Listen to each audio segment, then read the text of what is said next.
Hi everyone, welcome back. Welcome from a very sunny and lovely and warm Lancashire. I won't try and do the accent.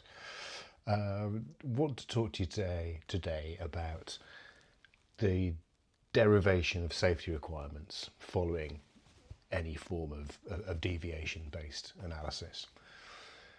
An example that we've come across today, and one that's becoming more and more prevalent, is a team of safety engineers and operators and experts and all the stakeholders have got together and have identified potentially hazardous events, or call it unsafe control actions, or whatever you want to call it. Let's just think in generic terms. And let's say you've come up with a potential event that you don't want to occur, and let's say this is the uncommanded operation of System X.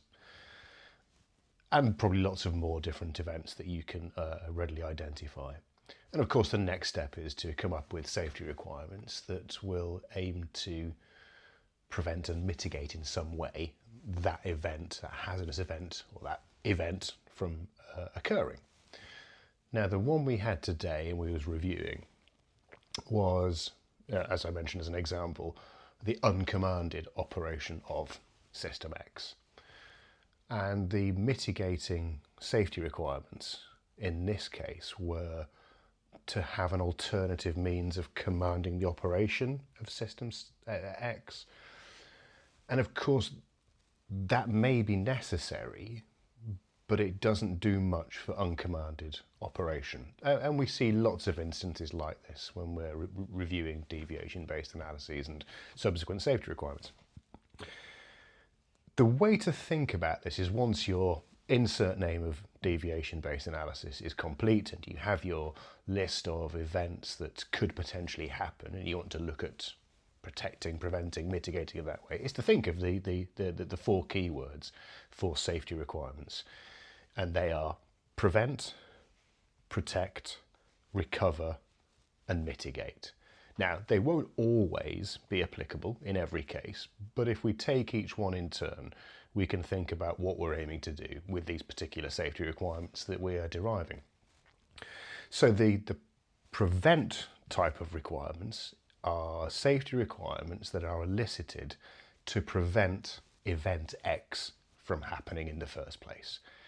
So the example we're considering is to prevent the uncommanded operation of System X.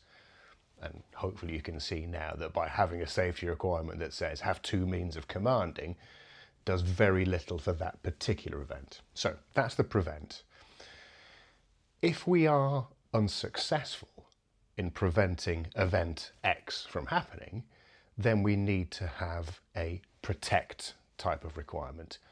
And the basis of this is, once the event has happened, how do we protect the system from entering into a hazardous state? So what safety requirements are needed to say uncommanded operation in this case has happened? What does the system or systems or people, which were also systems, need to do to prevent a hazardous state from manifesting? So we've done prevent, we've done prevent. I can't talk. I shouldn't do these videos at the end of the day, should I? I should do them the next day, but then they're not as fresh in my mind, so forgive my waffling. If we are unsuccessful in preventing the system from the event from happening, protecting the system from entering a hazardous state, then we need to recover. So we've accepted that erroneous operation has happened. We've not been able to prevent it, detect it. We can't prevent the hazardous state. How do we recover the system back to the pre-hazardous state? And of course, all of these are going to be derived further when we think about detectability, notifying people or other systems, etc., etc. But the third one is, I'm now in a hazardous state. What requirements does the system or systems or people need to recover the system back to a pre-hazardous state? The fourth line of defense, if you like, although I hate to use that term, is the mitigate. So now the hazard is progressing, and it's progressing potentially towards a consequence of some type. How do we mitigate the impact of doing that? So hopefully that all makes sense, and it's a good 4 keyword reminder of the types of safety requirements that are effective and also relevant to the events that you've identified in your deviation-based analysis. How are those events prevented? How is the system protected from entering a hazardous state? How do we recover back to a pre-hazardous state? And if all else fails, how do we mitigate it?